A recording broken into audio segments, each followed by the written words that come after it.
It was a cold, wet, grey morning in the Scottish town of Kirriemuir on July the 9th, 1946, when Ronald Belford Scott entered the world.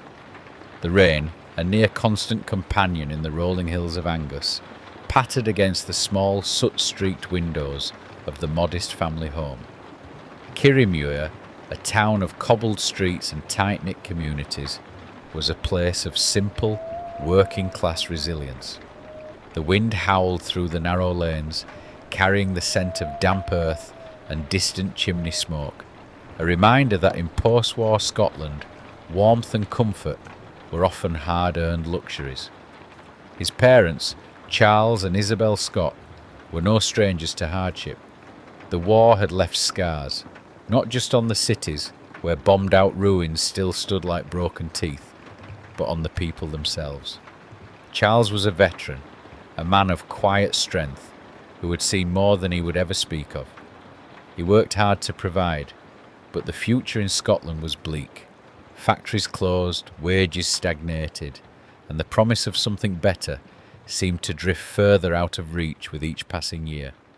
For the Scots, the answer lay far from home: Australia, a land of wide horizons and second chances.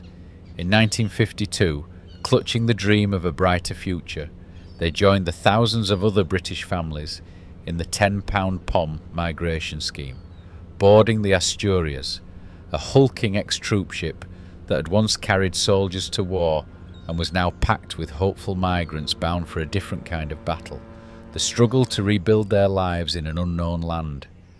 The voyage was long, nearly a month at sea. Days blurred into nights as the ship carved its way through the seas, the heat intensifying with every mile they travelled south.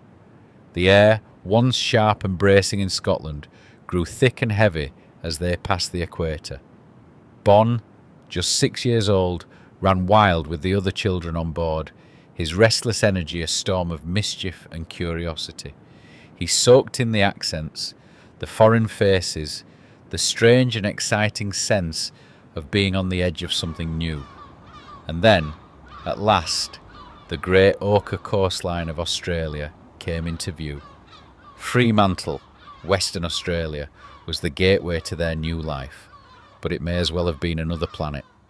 The sky was an unbroken expanse of blue, the sun blazed down with an intensity Bon had never known, and the air smelled of salt, eucalyptus, and the distant hum of possibility. Gone were the stone houses and misty mornings of Kirriemuir. This was a land of sprawling heat, of red dust and boundless space. But for a boy like Bon, fiery and untamed, the transition was anything but easy. His thick Scottish brogue set him apart from the local kids, earning him puzzled looks and teasing in the schoolyard. Authority didn't sit well with him. Teachers, rules, structure, it all felt like a cage. He was a child of impulse, a live wire looking for a spark. And he would find it soon enough in the most unexpected of places. They settled in Sunshine, Victoria, a working-class suburb of Melbourne, where factory chimneys lined the horizon, and the scent of industry hung heavy in the air. It was there, in the schoolyard of Sunshine Primary School, that young Ronald Belford Scott first became Bon. With another Ronald in the class, his classmates took inspiration from his unmistakable Scottish roots, calling him Bonnie Scotland. The name stuck, and soon enough no one called him Ronald anymore. He was Bon Scott, and something about it just fit. The Scots welcomed another child, Graham, in '53, but soon the itch for something new returned. By 1956, the family packed up again and moved to Fremantle, Western Australia. The town was different from Melbourne, less urban sprawl, more sun-baked coastline and rough-edged port life. For a restless kid like Bon, the move was just another shake-up in a life that never seemed to stand still. His father, ever the man of structure, pushed him into the Fremantle Scots Pipe Band, a place where his unruly energy could be moulded into discipline. Bon took to the drums with a natural flair, loving the raw power of rhythm but chafing against the strict formality of it all. School bored him, rules annoyed him, and before long he started to drift. He bounced between North Fremantle Primary School and John Curtin College of the Arts, but the classroom walls felt more like a prison than a path forward. At 15 he'd had enough. He dropped out, choosing the real world over textbooks. The next few years were a blur of odd jobs and bad decisions. He worked as a farmhand, sweating under the punishing Western Australian sun. He tried his hand at crayfishing, spending days at sea pulling up pots in the salty air. He even trained as a weighing machine mechanic, though it was clear that precision work and Bon Scott were not a natural match. But it was trouble, not trade, that seemed to find him most easily. In 1963, at 17 years old, Bon found himself on the wrong side of the law. He was arrested for giving a false name and address to police, escaping legal custody, stealing 12 gallons of petrol, and unlawful carnal knowledge, a list of charges that landed him in Fremantle Prison's assessment centre, before spending 9 months in the Riverbank Juvenile Institution. It was a wake-up call, but not enough to straighten him out completely. After his release, he made a desperate attempt at respectability by trying to enlist in the Australian Army. It was an act of defiance against his own nature, a last-ditch effort to fit into a world that never seemed to fit him. But the military saw through him almost instantly. Deemed socially maladjusted, he was rejected outright. The message was clear. Bon Scott was never meant to follow orders, but if discipline and authority weren't in his future, music was. The fire that had smouldered inside him, the love of rhythm, the need to perform, was about to explode. And once Bon found a stage, there would be no stopping him. By the mid-60s, rock and roll was crackling like a live wire through Australia's music scene, and Bon Scott was desperate to be part of it. Inspired by the raw, explosive energy of Little Richard, he wasn't content with just listening. He needed to be in the thick of it. He bounced between odd jobs, postman, bartender, truck packer, but none of them could hold his attention for long. What did was the Spectres, the first band he drummed for in '64. Occasionally he'd step forward to sing, his voice already carrying the gravel and fire that would make him famous. And by the following year, the Spectres merged with another local band, the Winstons, to form the Valentines. Fronting the band alongside Vince Lovegrove, Bon found himself in the spotlight, belting out tracks penned by George Young of the Easy Beats. Their single Every Day I Have to Cry landed on the local charts, and by 1970 they even cracked the national top 30 with Juliet. But fame came at a cost. The Valentines had an image, cheesy matching suits, choreographed moves, and Bon was growing restless. Then came the drug scandal, a much publicised bust that tainted their reputation. Creative differences became irreconcilable differences, and just like that, the Valentines were done. Bon didn't look back. Instead, he packed his bags for Adelaide and joined Fraternity, a band worlds away from the bubblegum pop of the Valentines. Fraternity played progressive rock, heavy with intricate arrangements and deep exploratory jams. They released 2 albums, Livestock and Flaming Gala, and in '73 they headed to the UK, sharing stages with Status Quo and Geordie. Bon's voice grew stronger, his performances more confident, but despite the overseas experience, Fraternity struggled to break through. After their return to Australia, Fraternity went on hiatus and Bon was stuck. He took a job at the Wallaroo fertiliser plant, shoveling in the stifling heat, his rock and roll dreams fading under the weight of daily labour. But music wouldn't let him go. He drifted into the orbit of the Mount Lofty Rangers, a loose collective of musicians led by Peterhead. The band was a melting pot of ideas, a space where Bon could experiment, write his own songs, and begin learning how to construct music on guitar.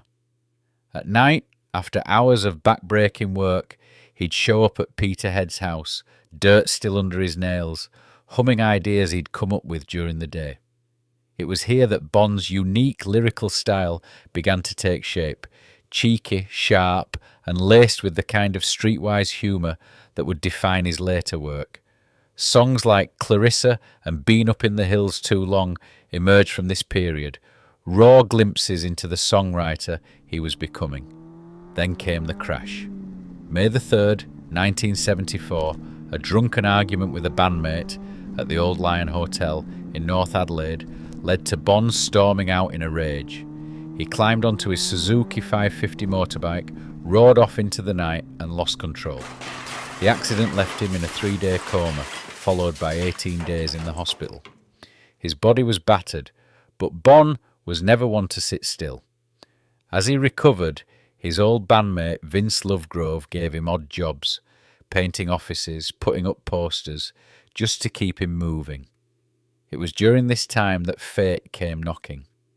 AC/DC was on the rise, a young, scrappy band from Sydney with Scottish immigrant brothers Malcolm and Angus Young at the helm. Their previous singer Dave Evans wasn't cutting it, and they needed a new frontman. George Young, Bon's old connection from the Easy Beats, was sceptical. Bon was 9 years older than Angus, and after the accident, was he even fit to perform? Vince Lovegrove didn't hesitate. He arranged for Bon to watch the band live at the Puraka Hotel. The band's raw, no-frills approach impressed him, but he had his doubts. Were these young punks really ready to rock? Backstage, Malcolm and Angus flipped the script on him. "You're too old to rock," they joked. Bon wasn't having that.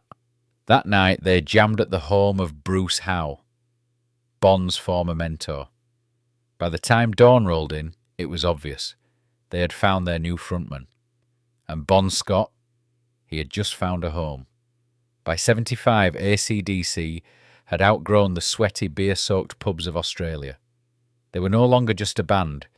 They were a thunderous force, a freight train of raw energy tearing through the country's rock scene. But Australia, for all its loyal fans and wild gigs, was a small pond. And this band, well, they were already too big for it. Their early records, High Voltage, TNT, had built them a reputation as the loudest, dirtiest and most electrifying rock and roll act in the land. Bon's voice, rough as the grit beneath a trucker's boots, paired perfectly with Angus Young's reckless, duck-walking guitar antics. The Young brothers wrote the riffs, Bon wrote the stories, tales of bar fights, long nights and fast women, all delivered with his trademark smirk. But if they were going to take over rock and roll, they needed a bigger stage, and London was calling. In 1976, they packed their gear and made the move. London, the beating heart of rock, was where legends were made or broken. Led Zeppelin, the Rolling Stones, Black Sabbath, this was enemy territory, and AC/DC were the scrappy underdogs.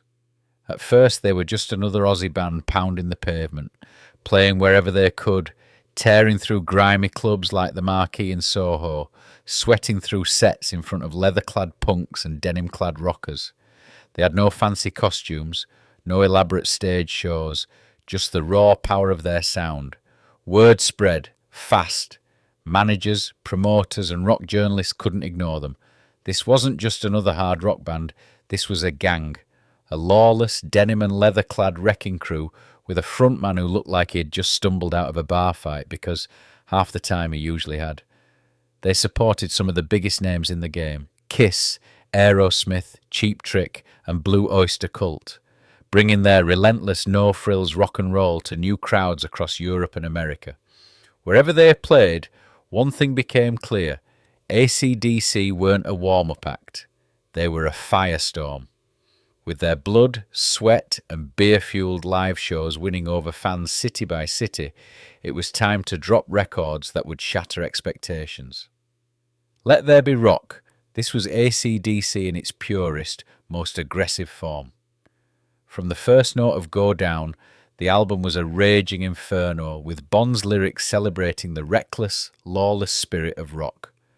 Powerage, darker, dirtier and dripping with attitude, Powerage took their sound even deeper into the gutter glamour world of Bon's lyrics.